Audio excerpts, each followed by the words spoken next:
Welcome, everybody, to our Sound for Video session. Hope everyone's having a good Sunday. We are going to do a couple of things right now. We are working with the internet gremlins to get things working and bring Lloyd in here. Lloyd is, oh, here he is. Brilliant timing, Lloyd. There we go. We're going to add Lloyd in here. Can you hear me, Lloyd? I can. All right. You're on the air. Oh, that's wonderful. I'm late to the party, but I'm here. The internet was not kind to us earlier, but I think we've got things looking and sounding pretty good now. So thanks for joining. Yep. Thank you. Thank you for having me. I'm still, one last thing is to get Logic going, but we're looking good so far. Okay. We will we'll cover some things here up front, and then we'll be right back with you. Thank you. Okay. All right, so let's take a look here what we've got on the agenda. Of course, as you all know, we do have Lloyd, and thanks again so much, Lloyd, for joining us. We're going to talk a little bit about compression for dialogue and a little bit about sidechain compression or ducking. And then we do have a couple of questions that were submitted related to the topic, so we'll cover those as well, of course. And then here at the end, we'll come on back, and we have a couple of things to give away. There's one of the members of our community here, Ted, was kind enough to offer up a SE Electronics DM1. If you're not familiar with that, that is essentially very much like a cloud lifter. Let me just see if I can pull up. I think I've got something here where we can show that to you. Yeah, so it's the SE DM1 Dynamite. It's basically like a cloud lifter, so it's for passive microphones, so that's going to be dynamic microphones and ribbons, and it adds an additional 28 dB of gain, so that'll be one of our giveaways here. And then we also have a microphone that needs a new home. It is the Octava MK012. Some of you have heard of that. This is the cardioid version, not the hypercardioid version. But it is a pretty nice small diaphragm condenser mic. And it's just not getting a lot of use here, so we're going to find a new home for it there. All right. What I'd like to do then is let's go ahead and let's bring Lloyd back in here. And how are things looking over there, Lloyd? I had a core MIDI error, but I think we're doing okay so far. Okay. Let's see if we can hear anything. Not always how we do things right, but Yes. Are you hearing that? Okay, awesome. So we at least have audio. If core MIDI truly isn't working, that may affect our sidechain demo, but we'll see what we can do. Okay. What I was hoping, Lloyd, last time you were on was probably 2 or 3 months ago, and kind of in the after show, you and I had a conversation, and you gave me some tips in regards to compressing dialogue that were really helpful, just in relation to attack and release, and we talked a little bit about some various pieces of gear. That kind of opened my eyes in some ways because it was a different approach to compressing dialogue than I had been taking, certainly, and what was interesting to me is that it felt much more transparent. It didn't feel... A lot of times when I was doing the compression, it felt and sounded very compressed. It sounded like something was pushing on my voice in a kind of a forced sort of way.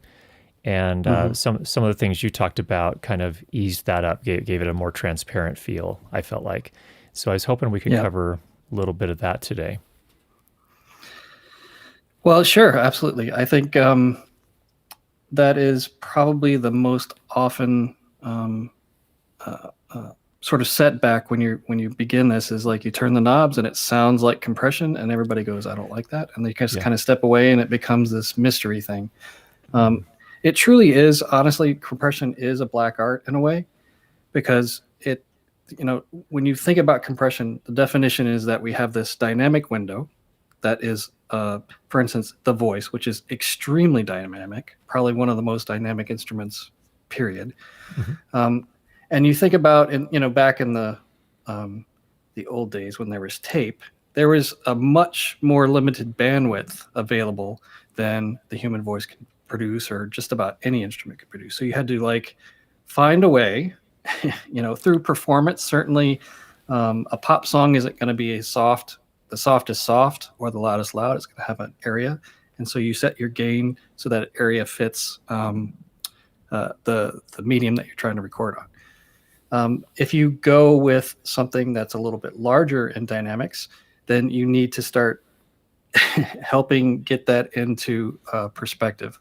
Or in another scenario where if you just want a vocal to sit on top of the mix, or in our scenario here, if you want a character's voice to be consistent throughout a phrase and to not lose what they're saying, because there may have been a little bit more or less distance from a mic because of lighting or the camera move or whatever it is, there can be variances in level that you don't want to have in the end that would change the story. So you deal with that by compressing it and keeping the energy high. So that is the main focus, I think, that we'll try to talk about today. And in direct relation to what you're saying, you can turn that knob, and there are quite a few things that can help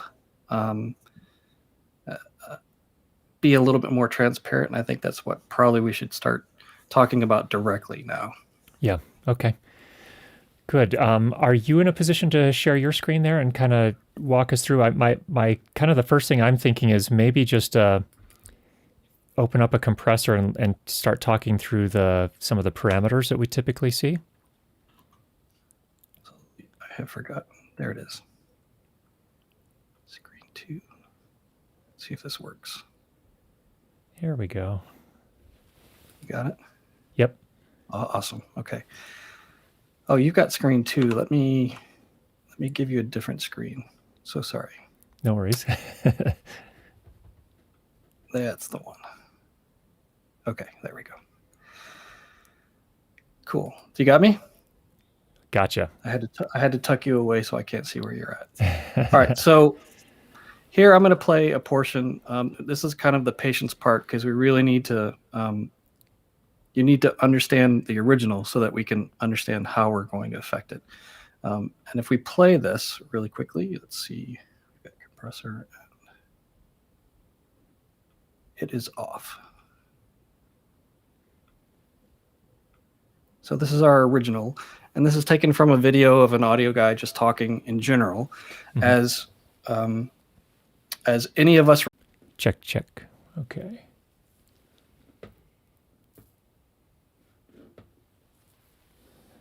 Okay.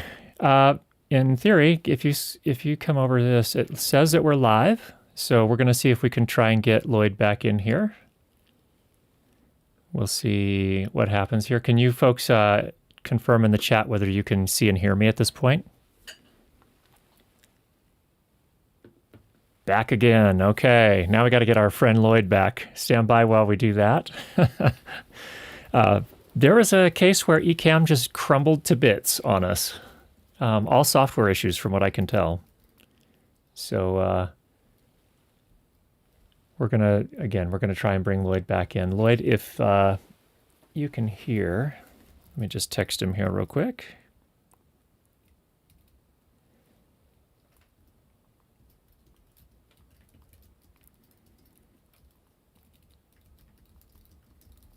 If you could try that link. Isn't live streaming fun? Oh, here he is. All right. All right. I am so sorry. Good. We just got a bunch of errors on this end. So let's Isn't anything I'm doing, is it? I don't think so. No, it was complaining that my audio had changed, that my microphone disappeared. So I'll have a chat with our Ecamm friends tomorrow. Thanks, guys. All right, let's take it back over to your screen and maybe take it from the top again.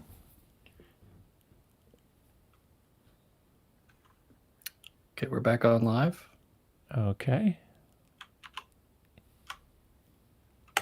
It's not always. Got it? Yep, got the audio and we see logic. Awesome. All right, so did we hear the playback last time? I think, yeah, Emma's shaking her head, yes. Okay, so we're going to skip that part and just get into how we might deal with this and what the starting point for me is.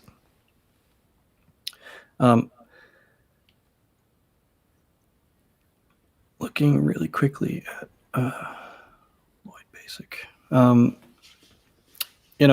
Having a soft knee, soft and hard knee, for any of you who aren't familiar with that, if we look at this area right here, that is the point at which the threshold is set so that it will start acting on the sound.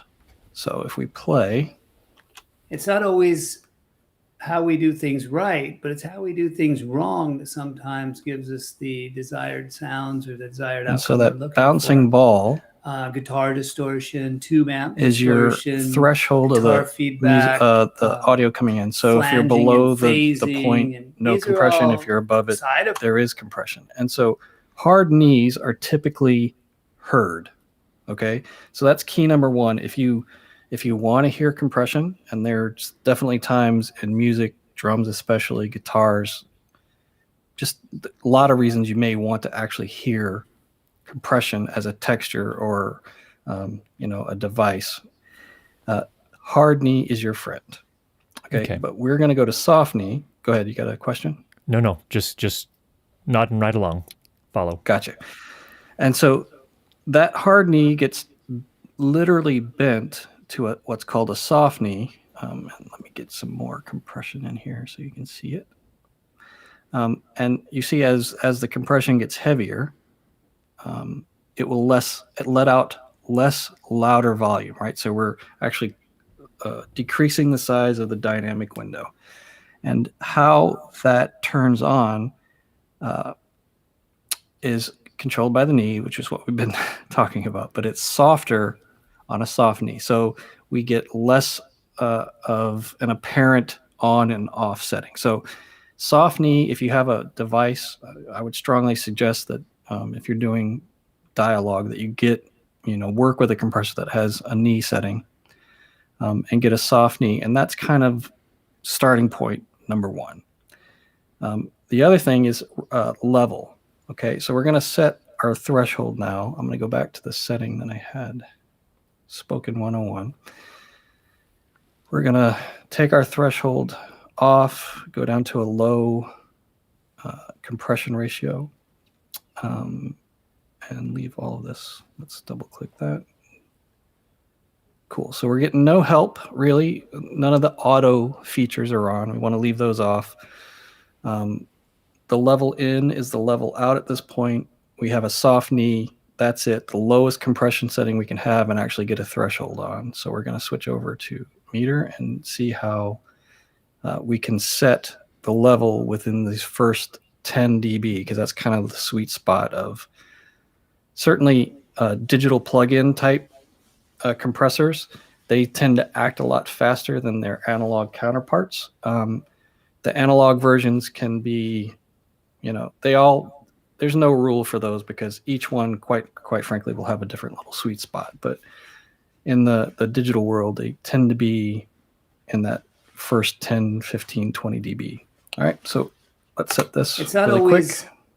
how we do things right, but it's how we do things wrong that We're kind of watch the desired sound, the waveform, and you'll see that when we get to this higher spot, guitar distortion, or higher tube amp distortion, waveform, larger guitar waveform, we want to be feedback, kind of in that 10 area. flanging and phasing, and these are all side effects of doing things wrong that have become desirable sounds that people and the whole industry embraces. Cool. And so you'll see that it gets hard to get to that 10 dB because you keep adding more, and it's harder and harder because this is the amount of volume that's being taken away, if that makes sense. So it's actually taking, it's averaging about 2 to 3 dB.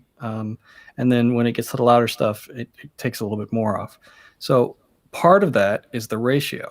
So if you have a lower ratio, it's going to take less off. And if we go to a higher ratio, let's go to 8 to 1, and you'll see this suddenly becomes a little bit it's not always more drastic. how we do things right, but it's how we do things wrong that sometimes Right. gives us So the that's an immediate thing to understand, that almost all of these knobs relate to each other. One affects the other, and it's this balance of how you get to the final result.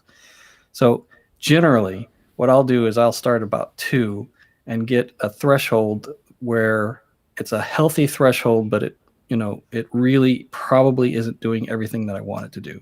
So it's let's not do that. always how we do things right, but it's how we do things wrong that sometimes So I'll get it gives so us it's just the moving around a desired touch. sounds or the desired outcome we're looking for. Guitar distortion, tube amp distortion, guitar feedback, flanging and phasing, And for me, that's a pretty good threshold. But if you can listen, let me play this one specific spot right here. You can actually hear the compression. Guitar distortion, tube amp distortion, guitar feedback. Kind of hear his attack, and then at the end, the back end of the vocal is compressed very heavily, in fact. And that's got to do with this right here, the attack. If you set your attack so that it is later, okay, the transient, the front part of the vocal is going to go through, and then the back half of it is going to get compressed, okay? And so what you can do is, that would seem to make no sense at first why you would want to do that. But if you take and let the front through, compress the back, and then use your makeup gain or the output gain, that part that you compressed, you can actually turn louder. And so you've turned the typical Christmas tree waveform, of like a bass drum or, a drum or even a vocal quite often has this sort of laid down Christmas tree vibe to it. And so you can make it more into a rectangle. And that affects the density and of the vocal and how it comes across and how strong it is. Probably, that's too much. That's going to be a bad thing, certainly. But the point is, if we don't want to hear the compression, it's important to treat the entirety of the vocal, in my opinion. There's a lot of people that are going to talk about different ways to do this, but this is how I tackle it. So we're going to listen. I'll give you one more listen the way this was. Guitar distortion, tube amp distortion, guitar feedback. I can certainly hear that. Very heavy on the back. And now we're going to take the front down. And this will actually probably increase the level that we're seeing on the graph, but probably hear less of it.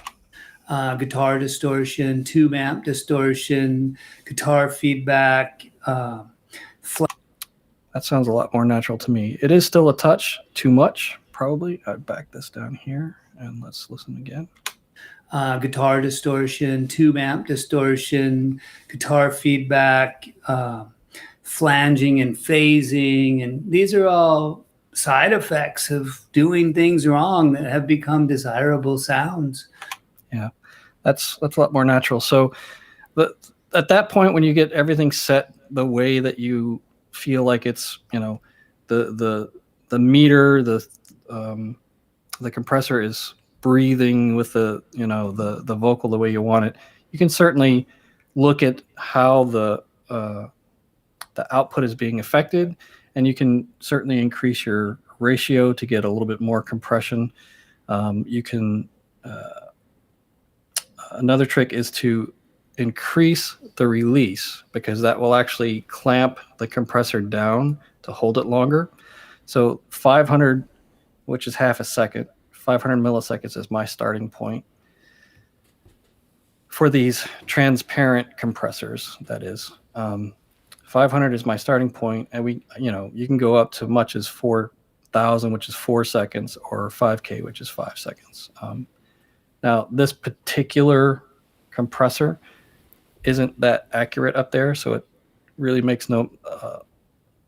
I don't hear much difference between 3,000 to 5,000, quite honestly, but that's going to be different with every compressor. And if you were lucky enough to have Logic, there's all these different emulations going on.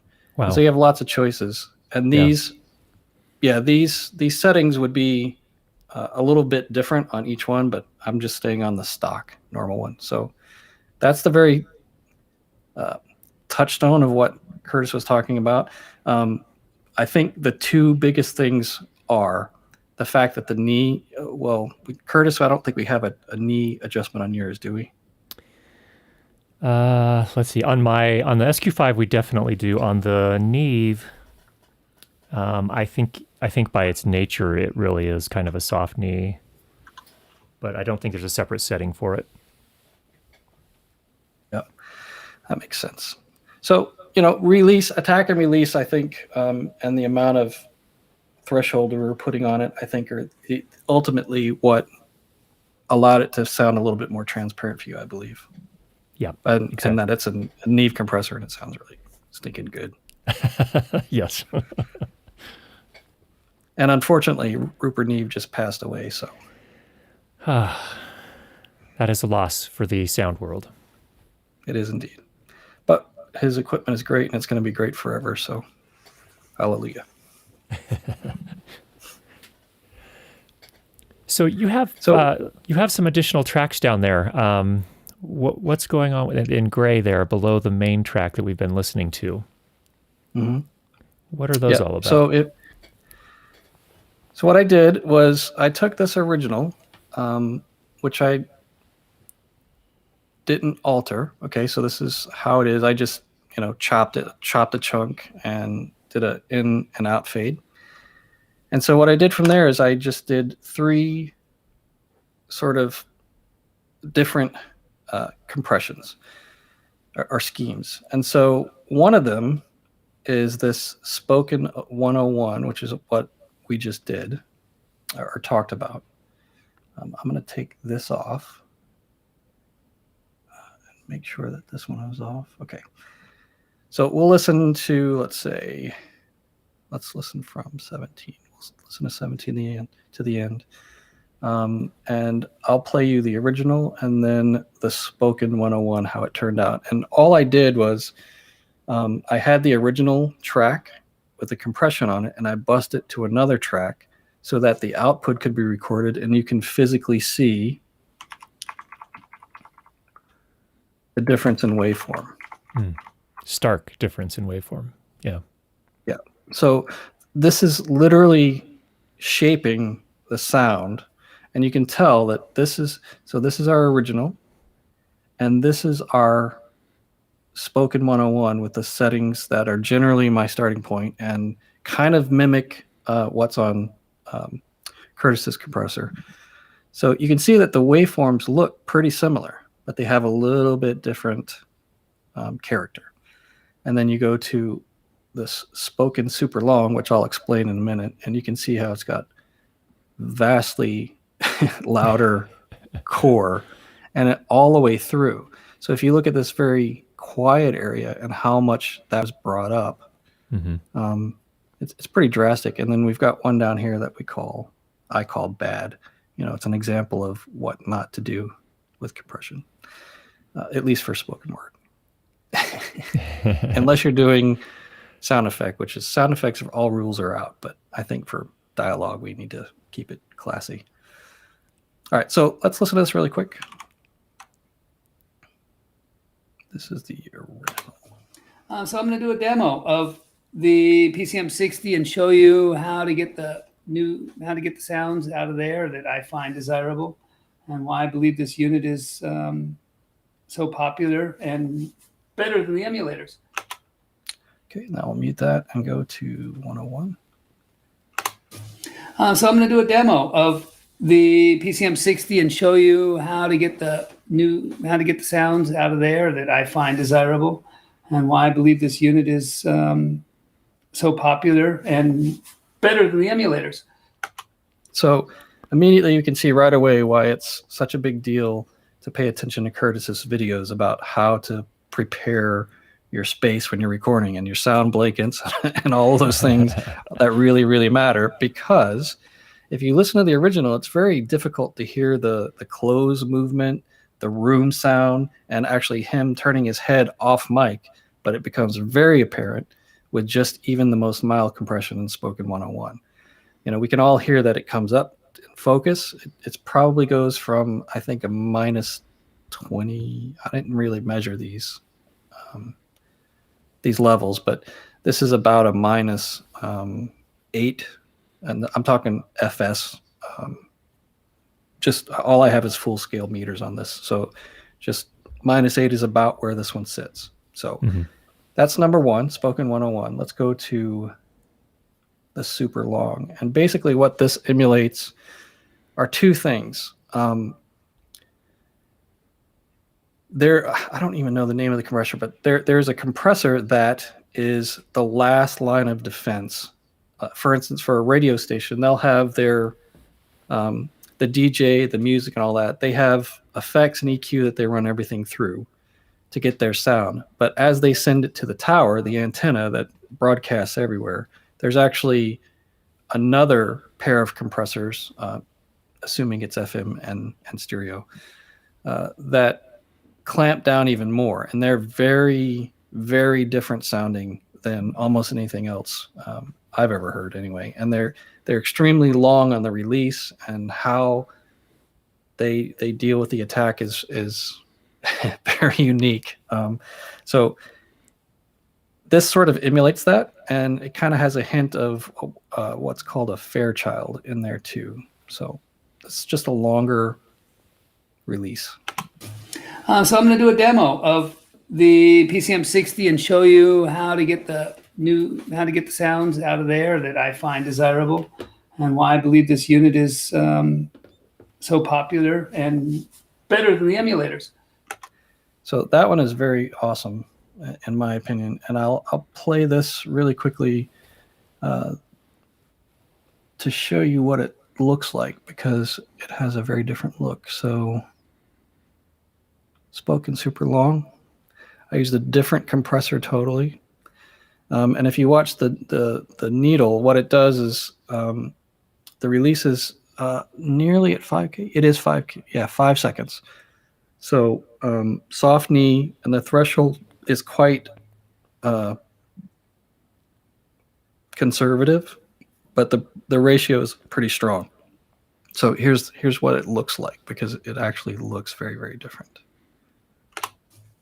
So I'm going to do a demo of. Oops, got to turn it on. So I'm going to do a demo of the PCM60 and show you how to get the sounds out of there that I find desirable, and why I believe this unit is so popular and better than the emulators.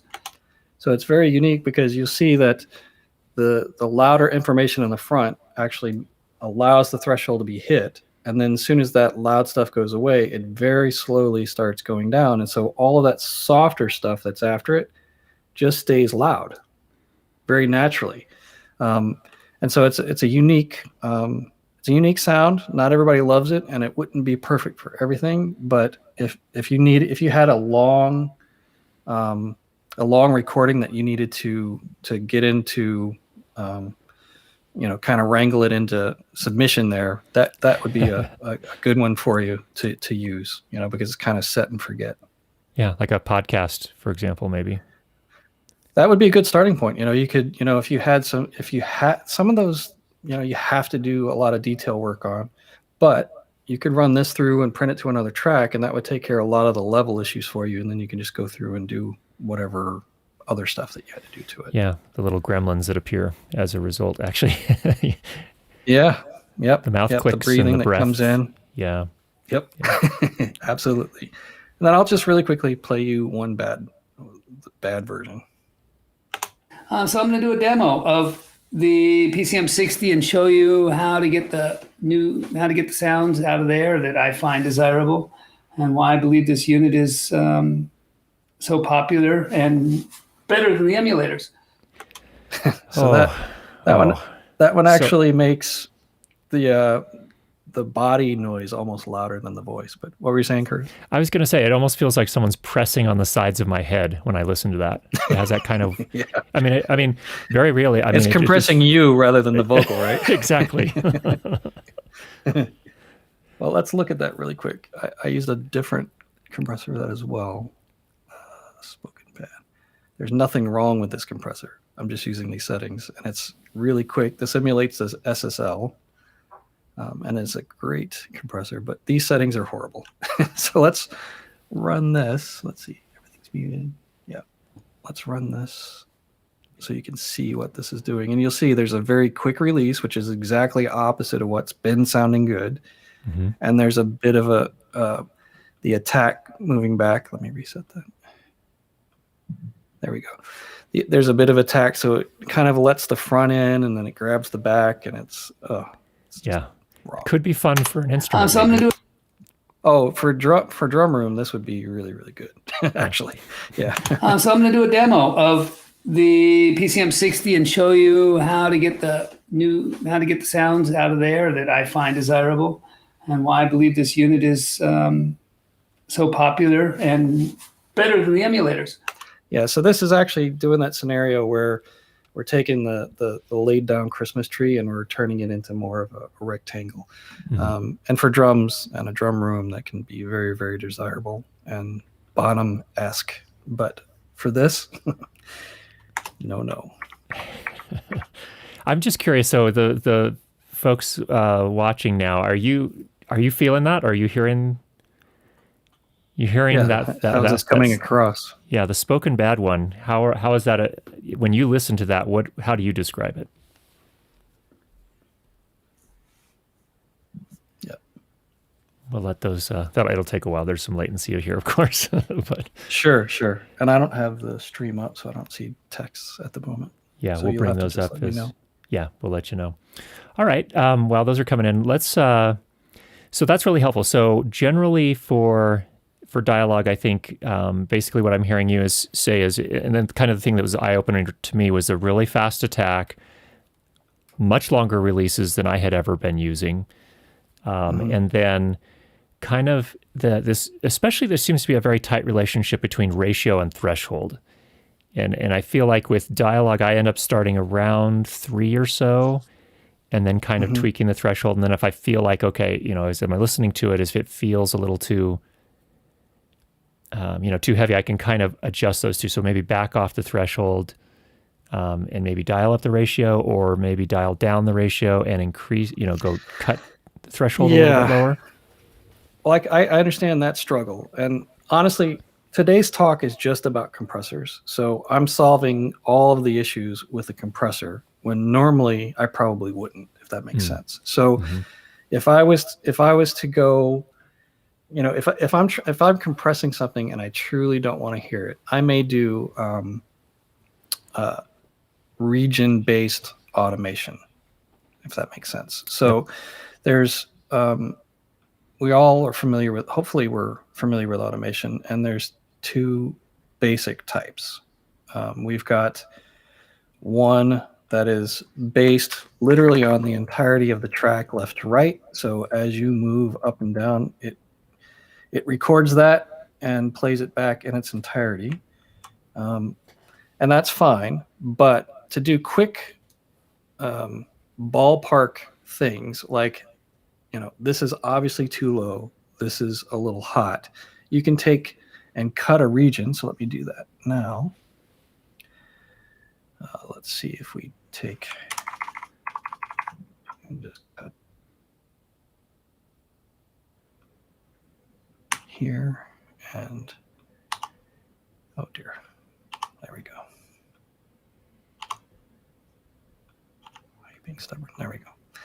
Now we go to our automation and turn this into region-based automation. We have these volumes that, for instance, I can take this down and I can bring this up, and those regions actually change, right? And so that's going to feed the threshold or the compression differently, right? And probably allow you to have a 2 to 3 to 1 compression ratio, and then you can set your threshold so that it's actually doing what you want to hear it do. If that makes sense. Yeah. So I think in dialogue, the heavier compression is not going to be a great thing. You should fix it somewhere else. Truthfully. Yes, absolutely. And this is interesting. So kind of there are different ways to achieve that same thing that you just demonstrated as well. One is, like basically creating regions and adjusting those individually. And I don't know if I see this quite as much anymore, but it is a way I actually do like to work. For example, if I'm mixing maybe a longer form podcast or something like that, where it's it's an hour program, I will sometimes get out a control surface and integrate that with the DAW, so I can actually ride the faders on the different, and even if you're not going at the micro level like what you're demonstrating here from the standpoint of here's a section that's really quiet, I'm at least using it to fade back the person who's not talking, and I might be if there is a section where I know they're going to be laughing or something like that, I'll definitely pull everybody's faders comes down a little bit. But that's another way. Is that another way to basically accomplish the same thing? Absolutely, especially in that scenario, because if you look at my desktop here, the Kantar, this is one of a few. I don't know how many do this, but you can actually do remix type functions that you're talking about. Mm-hmm. So that's very much emulating mixing, production sound mixing. If you're doing it live to the recording. A podcast, you can certainly do that in the reverse, but it's the same sort of thing where the audio track is playing out, you have control of it, and you're then out, you're not outputting a new file, but that automation, the moves that you did on the fader are being recorded, and it kind of gives that impression, right? Mm-hmm. So that is definitely a great way to do it. You could even have the compression on while you're doing that, because you may, and that if you want the sound of the voice to be consistent throughout, like truly, honestly consistent throughout, then the region-based system kind of needs to be implemented. If you're just worried about, from a technical point of view, getting some of the peaks in line, which is a viable scenario for podcasting, you can go ahead and set the compressor at the top end of the recording. Right. And so when it gets below, it's not even doing anything, and that's fine. And you can handle bringing that up with the fader. It's be another way to handle that. For me, I'm lazy and I use that long compressor, but the combination of those two would certainly be a great way to deal with that. Yep. Good. Okay. There is a question that was submitted ahead of time that I want to just jump to really quickly while we're on the topic here.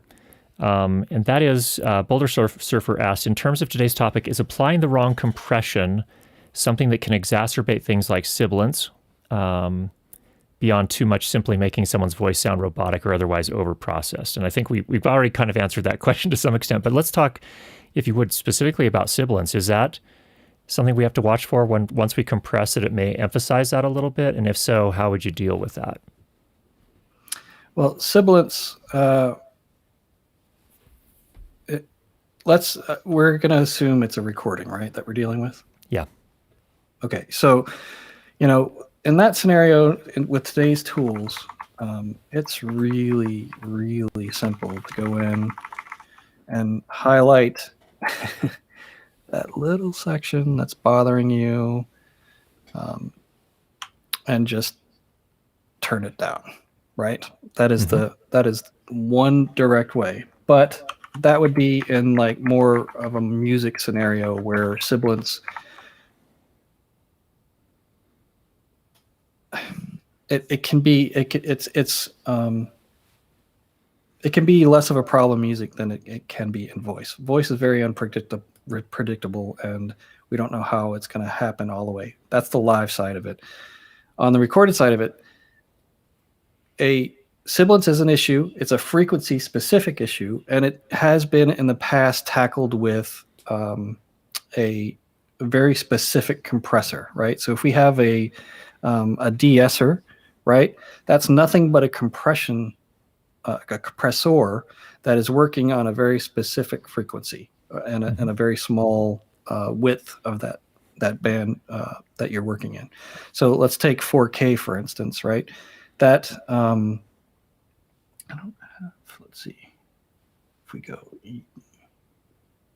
dynamics, de-esser. I don't think this shows anything. Yeah, there's a little bit of stuff going on, but basically you pick your frequency, and then it detects that and then reduces just that frequency. So that is one way to deal with it. And if we take that and that's kind of been the old way to do it forever, and it still works today. We have very accurate tools. We all know about this already, but I will show it really quickly. Oh, goodness. Thank you. If we play back and we have the analyzer here, right? So you can, if a person is sibilant, you can actually see the peak of where it's at and have a really good idea of where to then go on your settings here to carve that out. Okay. Yep. So that's dealing with sibilants specifically. And that is probably the number one most annoying thing about any recording ever. That's a problem and a skill set that you just need to figure out how to do. And the best way to deal with that is mic selection. But the other tools, and talking about over compression and the other annoying things. Yes, we can over compress. No, you cannot get rid of it if it's on there at all. You just kind of have to deal with it. You can probably run it through a different compressor and maybe shape it a little bit, but it's always going to kind of sound weird. And sometimes it's best to just leave it alone. In that scenario, the tools that we have now are dynamic EQs, right? Mm-hmm. So an EQ that as level gets louder or the intensity of that frequency area that's, annoying, it will actually increase or decrease based on your settings. And so that tool, oh my goodness, that's how you do it nowadays. You deal with annoying things probably best with that. And I'm on a search for one that I really like. I haven't found one yet that I really like. Do any of you have one? There's a question for the. That's a question for the group. What's everyone's choice for dynamic EQ? Yeah, I've worked with the Ozone Dynamic EQ, and Soothe 2 is another one. I needed to get into it a bit more before I make a recommendation. But I can see what they're doing and I can hear what they're doing. Some of them get a little aggressive, and I feel like some of the controls are a little fiddly depending on which one you use.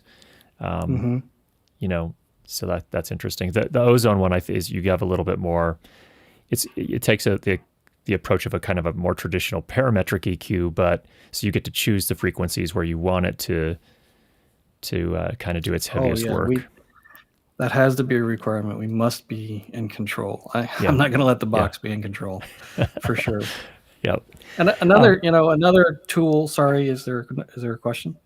No, go ahead. I was going to say one more tool that may not be as obvious, and you saying, isn't Ozone, that's isotope, right? Yep. Yeah, they have so many great tools, and this isn't strictly, their thing. They just one that has a very, very good versions of it. But problematic, and this is more of a mastering comment, but can be thought of in the same realm. You have a mix that's kind of rough, or even if it's really good and you need to affect it in a different way, MS processing is something that should be,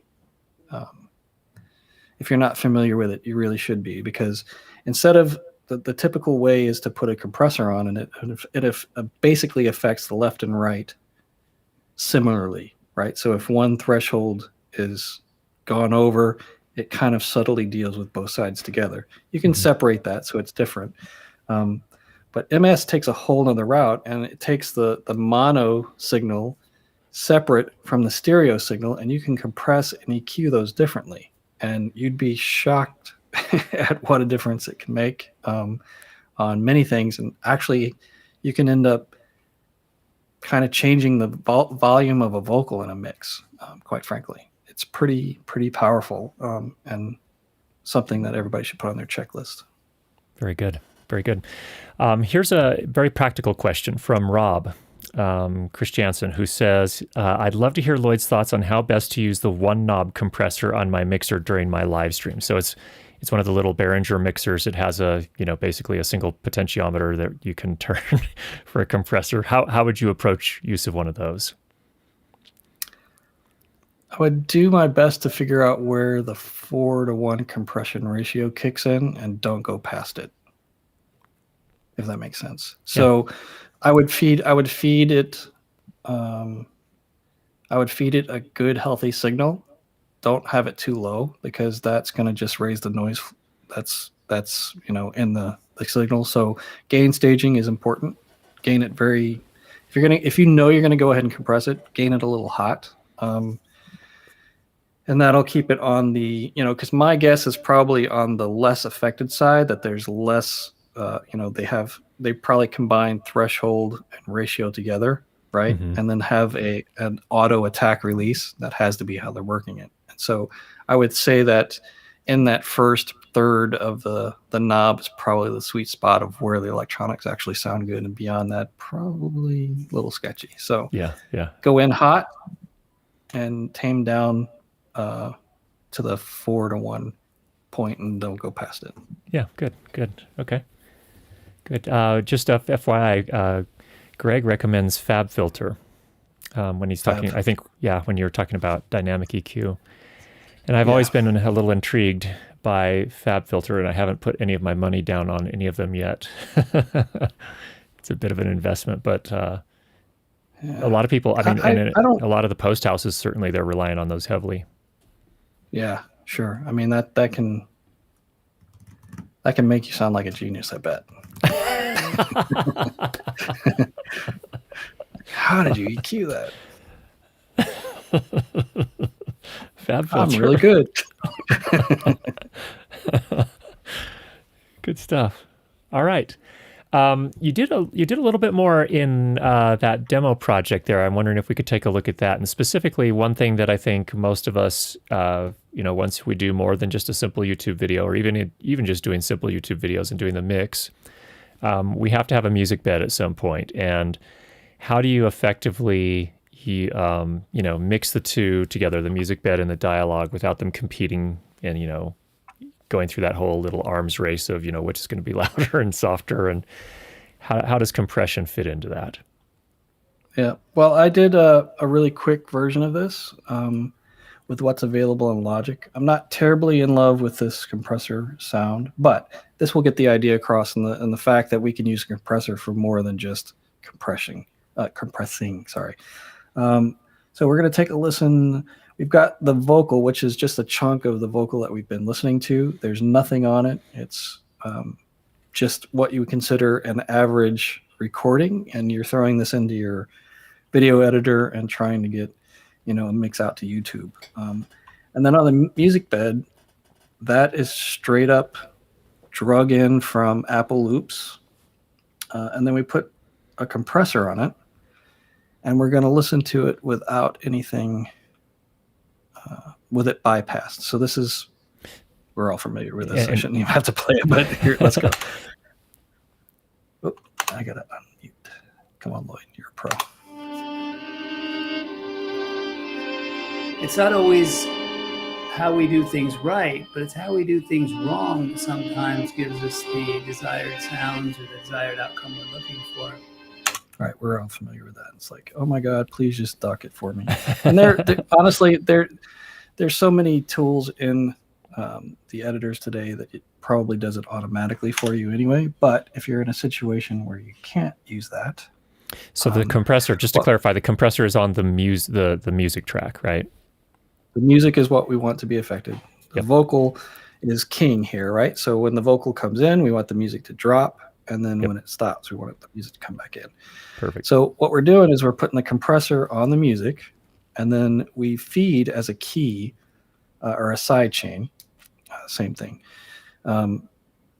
We feed that the voiceover. Okay, so that's all that's happening is the voice is coming in and let's do listen. And we're going to listen. If you notice, we're going to solo the music bed, and we're going to listen to the sidechain filter. and we don't hear anything until the vocal It's comes not in. always how we do things right, but it's how we do things wrong. So that way we know that we're getting the voiceover in as the sidechain. That's the trigger that's that actually is what's controlling the threshold. Okay. Mm-hmm. So now we go back and we'll listen to everything. We'll hear the music bed start and then drop, hopefully. It's not always how we do things right, but it's how we do things wrong that sometimes gives us the desired sounds or the desired outcome we're looking for. Guitar distortion, tube amp distortion, guitar feedback.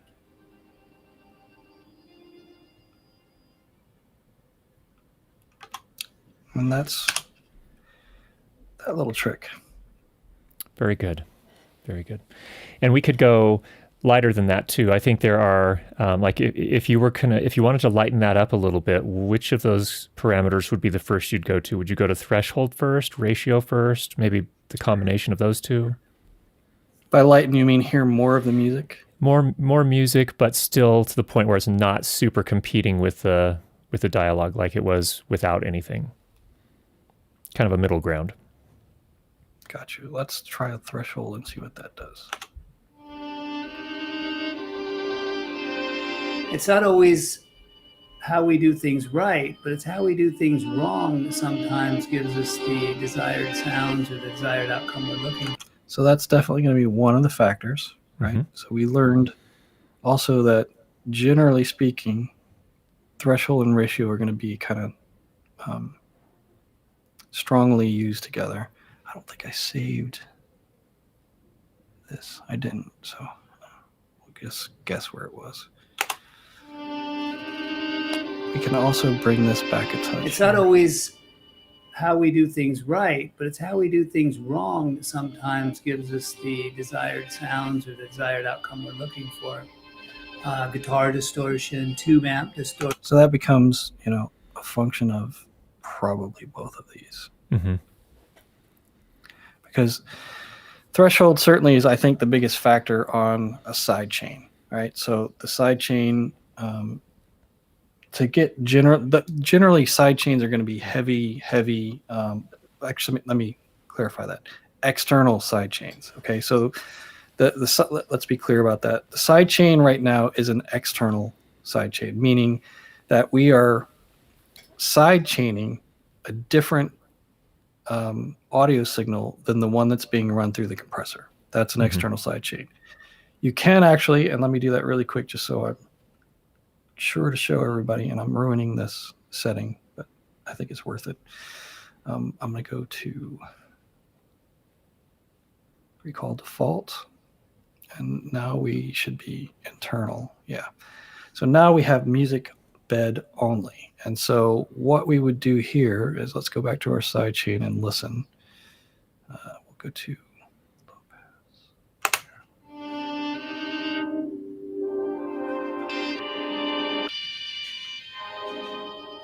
pass. So now this would be the most typical use, is where we take the low end or some portion of the low end. It usually isn't that drastic. It's usually about 300 to, for me, 400 to 500. And that takes the low end out of the threshold of the compression. Now, the side chain is only meant to affect the threshold. Okay. So every other knob and function and sound, the whole sound, the compressor is affecting the whole sound, right? Mm-hmm. The threshold itself, when it's triggered to go into use, is what this side chain is for. So if you listen, let's go to on.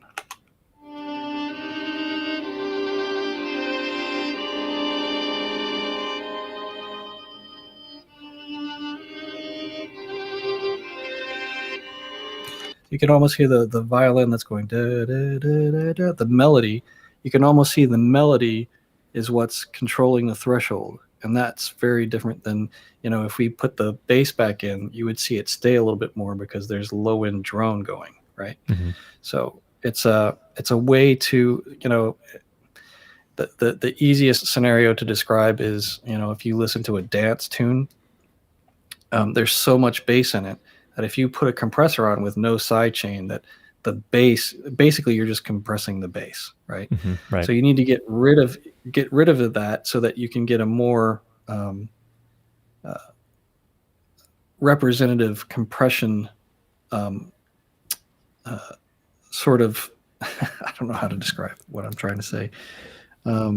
You want it to be able to react to more of the song than just the bass. So that reaction needs to be tamed. And you do that. One of the ways that you do that is through the side chain. Yeah. Very good. And that's an internal side chain. Right. Interesting. Okay.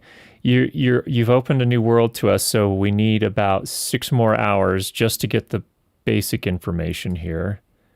I don't think we have time. Probably. Time for that today. Great. Yeah. Lloyd, that's super helpful. Thanks for walking us through that. I think hopefully that helps some folks that have been, for all of us. Hopefully, all of us are able to take something away today and be able to make things a little smoother in our mixes. And hopefully it was on the screen long enough for everybody to get the kind of the generic settings. That's a good starting point for everybody to have, and just kind of use your ears and go from there, because compression, like anything else, everybody has their own flavor. So go enjoy. Yep. Very good. All right. Well, thank you so much. Appreciate it. Absolutely. All right. Let's do some giveaways really quickly here. We're running a little over time. Apologies. That's because we ran through things pretty quickly here, or we have the kind of tech issues up front, but let's go ahead and do the giveaway. First of all, let's do the SE Electronics DM1. That is the inline preamp, basically like a cloud lifter. And watch the chat here. You need to choose a number between 1 and 50. If you do win it, you'll pay for shipping, and we'll get that out to you here in the next few days. And when Emma says go ahead and start putting your numbers in, and we'll generate a random number here as well. So Emma, whenever you're ready, it's already going. Okay, there we go. Leave that open for a minute. And thanks, Ted. Thanks, Ted, for offering up the DM1. I think Ted got a better audio recorder that where he doesn't need the DM1 anymore, and so he thought it might be a helpful tool for somebody else. So here we go. We'll go ahead and wrap up the numbers here in just a second.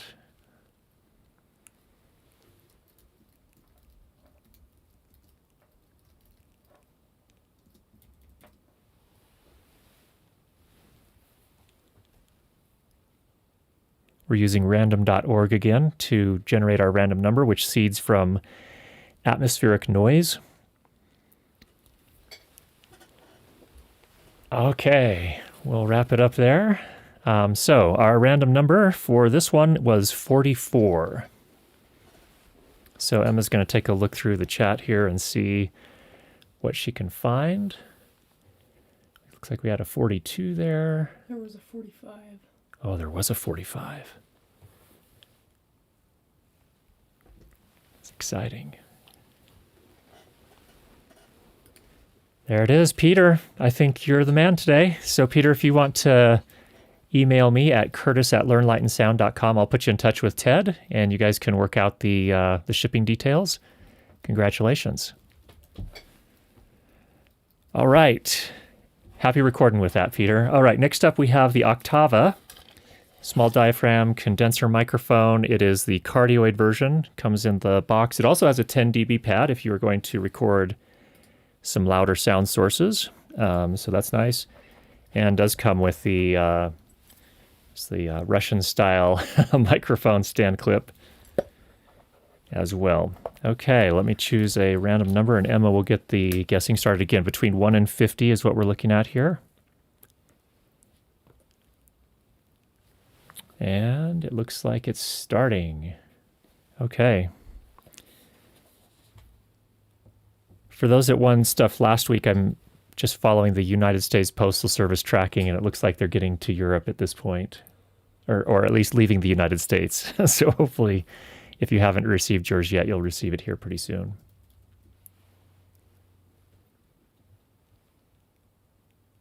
Okay.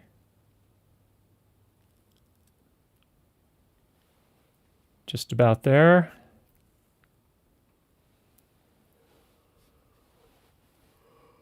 All right, looking good.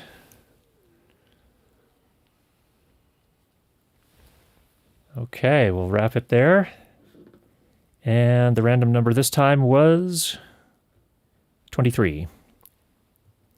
Is it 24?